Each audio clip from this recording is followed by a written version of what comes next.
Hey everyone, it's Theo from Spectrum Gardening.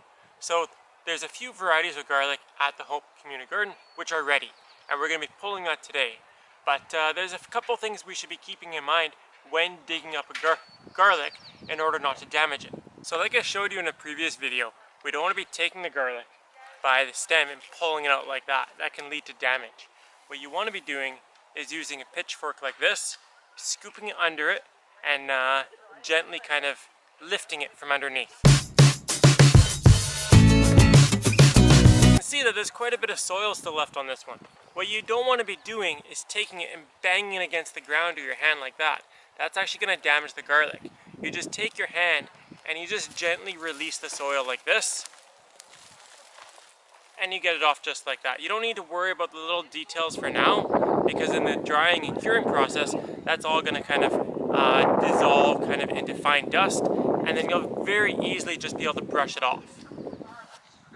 So if you do bang your garlic like that, or if you're banging it against another type of bulb, you can actually bruise the garlic. And later on, once the garlic's fully cured and dried, you'll actually see bruising and damage on your cloves, and those ones won't store for as long. They won't look as nice, and you won't necessarily be able to plant them again. So once you've harvested all your garlic out of the field, what you want to be doing is getting it out of the sun as quickly as possible. If you do leave it in the sun, the UV rays will actually damage it, and they'll shorten the shelf life of your garlic. So as soon as you dug it all up, or if you have a lot to do, dig it up in sections and keep it under a tarp or keep it under a shady area. And then once you have it protected, once you've got it all dug up, then you can move on to drying it.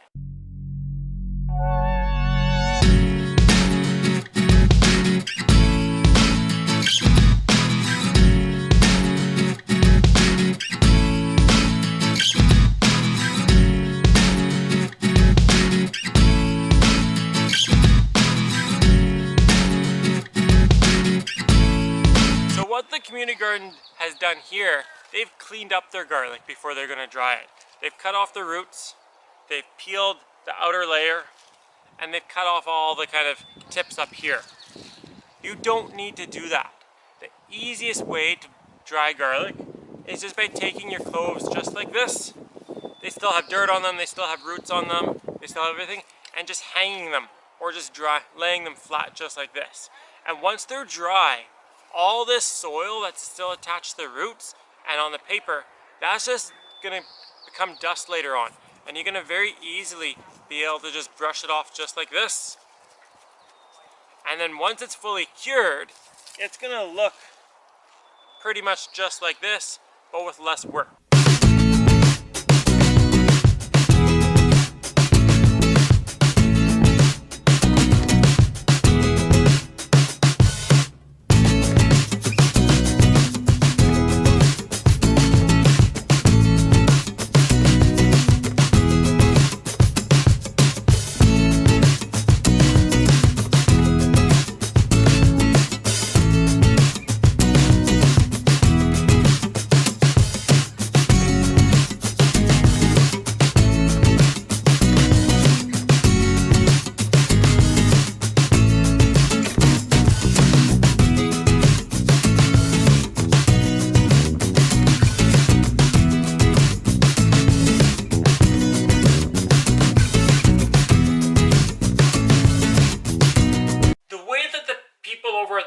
Community garden were preparing, well I should say cleaning their garlic, it's not necessary, and I actually don't recommend doing it if you're going to be drying and curing a garlic.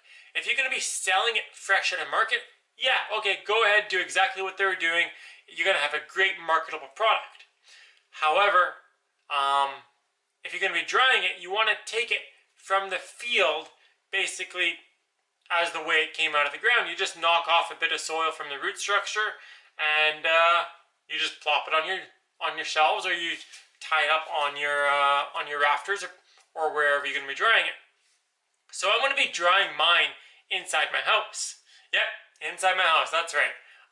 Thankfully, I have a very patient, understanding wife, who I have no idea puts up with me and puts up with everything that I do and all the ideas I come up with.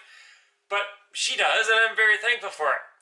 That being said, there's no wind and there's no airflow, well, comparable to outside in my house. So what I'm going to have to do is I'm going to set up a fan to blow air on this garlic so I can get all the air to circulate around them properly. And if you've noticed, I have them on my drying rack laying in a single layer. I don't have them stacked up on top of each other like this. Because if I have them stacked like that, I'm not going to get the proper airflow around them. And they're not going to dry out the way they should. So I have them single layer, and I'm going to have a fan on them. And you're going to have to use a fan if you're going to be drying it in a carport or anywhere that you don't have good airflow. Thanks for watching. And just keep in mind that you don't actually need to wait for the garlic to be fully cured and dry before you eat it. You can eat it green just like this. The flavor is going to be a lot milder versus being cured, and the wrappers are going to have a harder time coming off just like this. But a lot of people, they like green garlic. They like the flavor of it. If you have any questions or comments, make sure to throw them in the section down below. And if you did like this video and you found it helpful, give us a thumbs up and make sure to subscribe to us.